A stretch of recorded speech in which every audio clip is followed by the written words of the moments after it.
Hi everyone and welcome again to another video clip.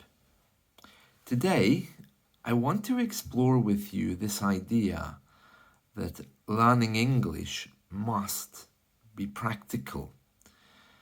Now, in these days, people go to university, they learn a lot of things. They don't always learn how to apply the knowledge they get. They're given a certificate which they then use. Oh, I have a certificate in order to get work. Academia is celebrated. It's the best thing you can have. It means money. Now, this opinion that information coming into your head, especially if it's given to you by an official, is really prevalent. This opinion of money being the most important thing in the world, of information coming from official sources that we're supposed to believe, all of these things give us this idea that information, just because it's information, is the most important thing that we can be doing, receiving. Yet, when it comes to language learning, the opposite is true. With language learning, you can't just sit back and say, okay, give me the book. Okay, I'll take that. Yeah, that's a conditional tense. Thank you very much. I'm going to pay that teacher for adverbs. Great. Once I buy that book, it'll be the best forever. That attitude when it comes to learning English really doesn't work. The best way to demonstrate this is if you imagine a pool of water. That pool of water comes after a storm. Let's say it's in the countryside. Imagine that it's perhaps in a field. If that pool of water doesn't drain, after a while it just stays there. It becomes stagnant, green, horrible, and it can't ever be used for anything. Learning English is something kind of similar. Now, let me explain why. Information, regardless of its source, from the English book, from the university, from the English class, from the English teacher, is only important if you use it. Think of the information you get in as a mirror. If you learn from it and you then use it, it becomes something which is very worthwhile. If I spend an hour telling you what reported speech is, many of you will sit back and say, oh yeah, reported speech, beautiful, beautiful. And by tomorrow, you'll have forgotten. Even if it's in your book, it's not something that you're going to remember. The only way you remember these things is if you actively use them. Now, unfortunately, because of the world we live in, where everything is bought and sold, the idea of using something practically to learn it is lost. We're given promises of, oh, buy this book. This book will give you perfect English. Listen to this CD. It will give you perfect English.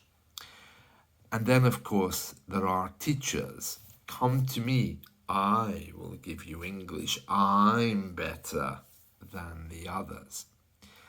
A good teacher, what he does is he simply holds up a mirror and he says, this is you.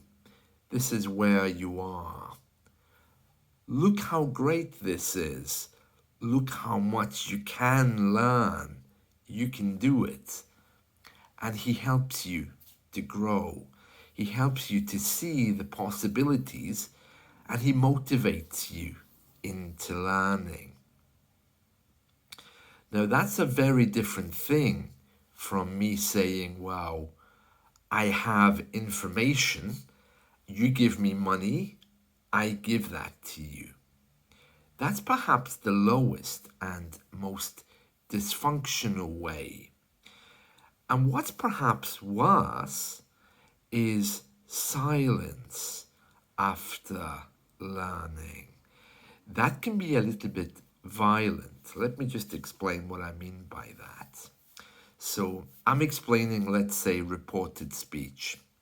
And the student is, yeah, oh yeah, great, yeah, yeah, oh, I've got a new message. Yeah, sorry, is it? Oh, sorry, just a second. Hello, yeah, yeah, thanks for that. Sorry, yeah, reported speech, what? Oh, sorry, I've only got 10 minutes today. I have to go to a meeting. Yeah, important work. You wouldn't understand. You don't work with me. Yeah. This kind of stuff is really violent when it comes to learning because it shows me that you're not open. It shows me that you're shut and that there's still all of these distractions. The worst is the silence when the student is simply, oh yeah, reported speech. And then I say, can you give me an example then of what we're talking about? Example? Example of what? Well, example of reported speech. You know that thing I just explained? Sorry? This approach to learning, this getting information, and it just seems to appear and disappear. Well, first of all, it's a waste of money for you. And secondly, it's not good for anyone because it's lowering English down to that point where it's simply bought and sold. Now, when you live in that kind of environment where you see everything as something simply that you buy and sell, then it means that the whole world is reduced. It's not just about English, it's just you see people that way. You see relationships that way. What language learning can teach us is how to change the world, how to lift up and celebrate this idea of community. And we do that by using what we've learned.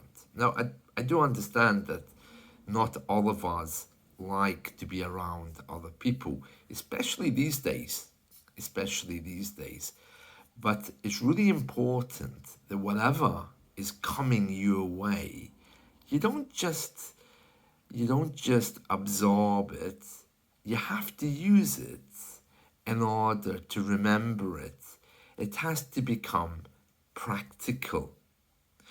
It's like walking around the swimming pool, reading a book about learning how to swim. If someone comes along and pushes you into the water, that's perhaps the best way. Now, of course, I'm not saying that when it comes to academia that, these things are unhelpful. Academic qualifications, they help to show other people that we can apply knowledge. But what I'm saying is knowledge, just because it's knowledge, isn't really the best way to learn. Because we live in a world now where information is thrown at us so much, and we spend our time trying to take that into our mind. Most of it, by tomorrow, will be gone.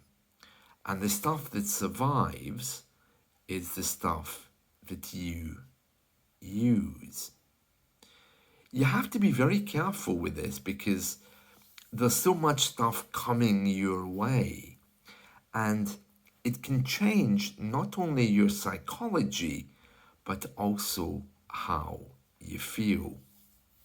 There's a proverb here that says, well, you have to be a little bit depressed to live in the UK because our systems are largely negative, and that's the information that's presented to us daily about lack, what we don't have, what's wrong with the system. No one's offering solutions. No one's offering any practical way to fix it. It's just information.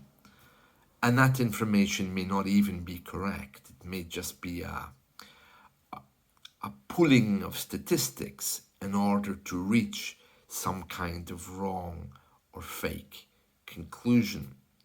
Now, when that comes to language learning, it's very obvious.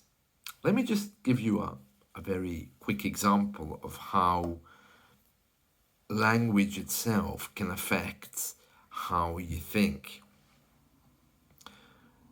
Here, if you want to go and buy bread, you might see a sign in the shop window and it says, "We have bread." And that means the bread is ours and we can sell it to you. If you want to buy it, come in. We have it. You can have it if you give us money. Now let's compare that to the way it's done in Spain, because when I was living over there, I noticed something really interesting. On the shop windows, they didn't say tenemos pan, which is Spanish for we have bread. They said hay pan, and that means there's bread. There's bread here. So if you want it, come and get it. It wasn't like we have it and you can buy it. Another example of how thinking and language can change you in how you think is with Scottish Gaelic and with Irish as well. You don't say, for example, I have a headache or I have the cold. You say, the cold is upon me. A headache is upon me. And that means that it's also free to leave. You don't possess it. You don't own it. It's very interesting how these things affect our psychology and our ability to learn, especially when we're buying books and we're told, you need this can be yours, look, this bit of English for only £10. This kind of stuff is really dysfunctional and is often giving us messages and traps that we fall into. My message for you today, though, really isn't about that. My message today is all about really just being very careful about the messages regarding learning you let into your mind, and also what you do with that information. Here's a quick summary. If it's not practical, don't use it. That's a golden rule in language learning. Let me just say that in another way. If it's not practical, don't try to absorb it just for it to be there. You really need to be looking at what you're bringing in and then using it. So let's say you have a new bit of grammar. Immediately bring it into your conversations. Start using it with your teacher. But what you don't want to do is just to say, okay, yeah, conditional tense, now I know it. So thank you very much. That was a good £10, wasn't it? Now I have the conditional tenses. They're not yours to have. They belong to the world, and all you're doing is sharing. And you need to be doing that. And that's a very different thing from seeing learning as things that you're possessing, especially if you're not using them. It's a really important point that to try to get your head around, because many people, they spend years with grammar books and then they wonder why they haven't remembered anything or learned anything. I was talking to someone the other day and she said, oh, well, you know, I've been learning English for years, but I still don't feel that I can communicate, and I don't understand why. And I was trying to make this point that English doesn't come from books. It comes from a higher place. It's something which exists in the world that we simply tune into. Of course, you need the books to show you a little bit of grammar, but we shouldn't mistake that for academia. Communicating well isn't something you get from a college course. That's something you get from communicating. And a lot of people just aren't clear on that anymore because of the way we live. And there we are. So that's it from me today. So I hope you've enjoyed this, and let's talk again soon. See you. Bye.